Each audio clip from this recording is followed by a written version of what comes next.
I watched Thunderbolts, so you don't have to. I thought it was great. Obviously, I'm not going to be preaching the Lord or praising that Marvel is back, but I did think it was a nice change in their formula. However, the way people are talking about it makes me think I got the bottom of the barrel experience again, because Jiminy Christmas! The reviews on opening day labeled it as the third highest rated Marvel movie of all time. So I was half expecting I'd walk into the theater and the characters would suck my cock. Or more realistically, it would be something on par with Avengers, Infinity War, and Endgame. I definitely think it is a bit overhyped, but that doesn't change the fact that I thought the movie was great overall. I'll be talking about the positives as well as the negatives. Spoilers for anyone who hasn't seen the movie. And with introductions out of the way, let's get started. So the plot is about a ragtag team of anti-heroes who, after getting involved in a series of political extortions, have to work together to take down the movie's big bad, which is the Century/Void. Now, I'm sure many of y'all could deduce based on the trailers that this was Marvel's attempt at creating their own Suicide Squad. And that's only half true. While I believe that was the initial plan and might still be to an extent, I definitely think they've shifted gears because, well, spoilers, they are the new Avengers. At least that's what's been set up for Avengers Doomsday. Regardless of what the narrative is going forward, I really think they hit the nail on the head in terms of plot and have a good foundation to build on. It's definitely going in a different direction compared to DC's Suicide Squad, and what helps this franchise stand on its own two legs is the emotional aspects. So our protagonists are these characters you're familiar with, but don't really know a lot about. And for the most part, the movie helps bring depth to these supporting characters in the MCU. Except for one. I'll talk more about them later in the video, but I'm just going to go through and basically give you my thoughts on the important characters. Probably the most surprising character to be in Thunderbolts is Ghost. I really thought her story had been forgotten, much like everything else before Phase 4, but she's in this movie. And I actually like her more than in Ant-Man and the Wasp. Yes, I still think she's probably the weakest out of the core characters, but you still care about her, and at least she does have some contributions to the overall story. Bucky Barnes was good. I know most people question his role and why he even needed to be a part of the Thunderbolts when he's already technically an Avenger and is not really even considered to be an anti-hero at this point. But when given the context that this was supposed to take a page out of Suicide Squad, it becomes pretty clear that he's supposed to be the Rick Flag of Thunderbolts. He's the leader by default and is there to keep these otherwise morally questionable characters in check. Because he also has experienced trauma similar to theirs, that helps him bond with the others, and later allows him to put their faith in them to carry out the mission. Red Guardian's about the same in terms of quality. He was great in Black Widow and is just as good in Thunderbolts. Yes, he doesn't get any big character development and actually regressed a little bit in between films, but I don't think that's necessarily a bad thing. Again, these aren't morally good characters. They're supposed to be questionable, and I think Alexei being this washed-up hero, someone past their prime with good intentions, but occasionally backslides, I think that helps him stand out while also being able to connect with the others. Now, Yelena was a really great character in the movie. In fact, I've started seeing comments online about how fans think she's a better Black Widow than Scarlett Johansson. And I can see why. Her character definitely gets more depth through the emotional aspects and trauma she's faced, especially after losing her sister. She's not a boring character, but I'd say she's about the same in terms of quality as the original Black Widow. The main difference is they're not sexualizing her like they did with Scarlett Johansson.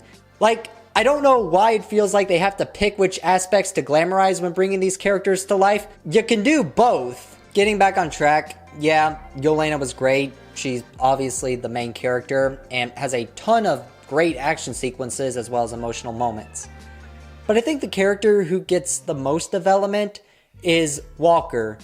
John Walker was a character in The Falcon and the Winter Soldier who was recruited by the government to be the next Captain America, and was set up by Disney to be someone you're supposed to hate. However, just like that series, they failed in that regard, and what ended up happening is Walker became one of the best characters post Phase 3.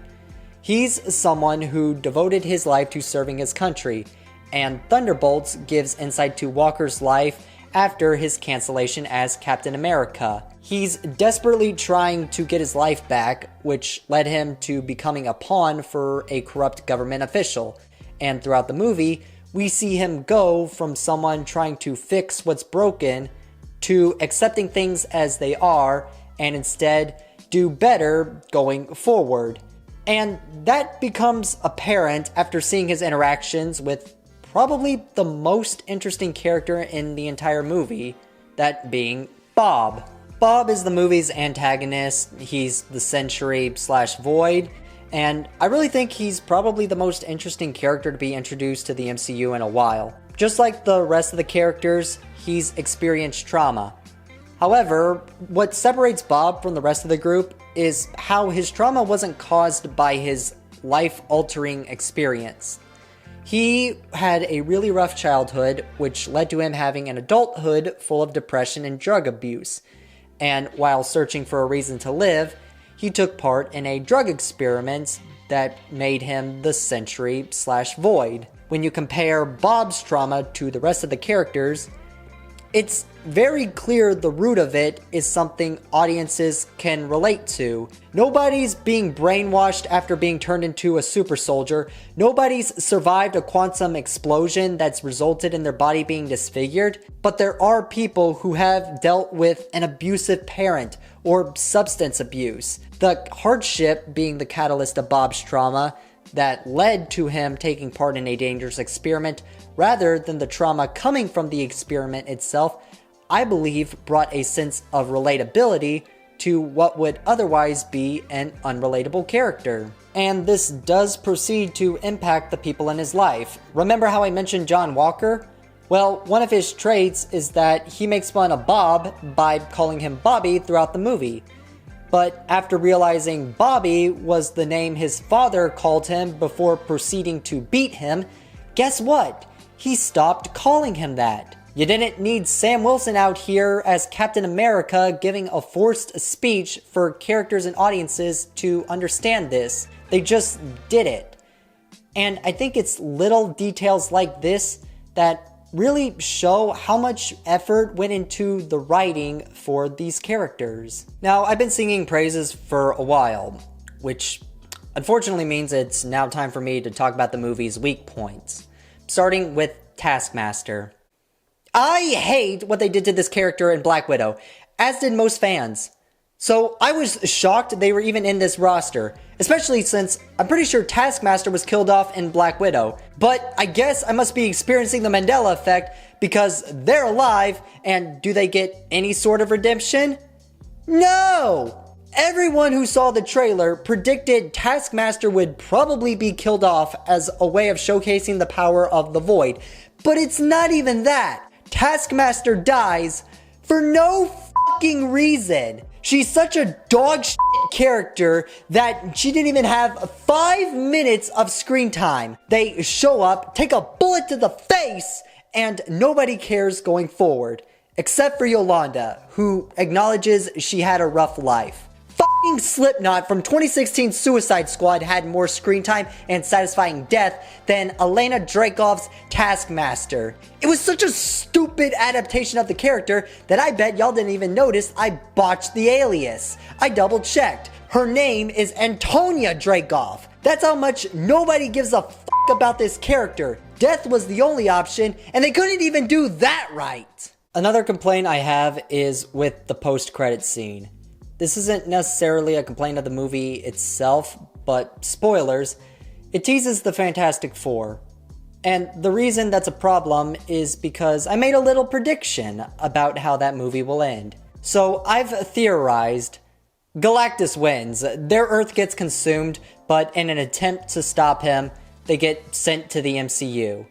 And after seeing the Thunderbolts post-credits scene, It's looking like that fate is set in stone. I'll be shocked if Doctor Doom isn't from their timeline, who followed them to the MCU. And speaking of predictions, my last critique has to do with the ending of Thunderbolts.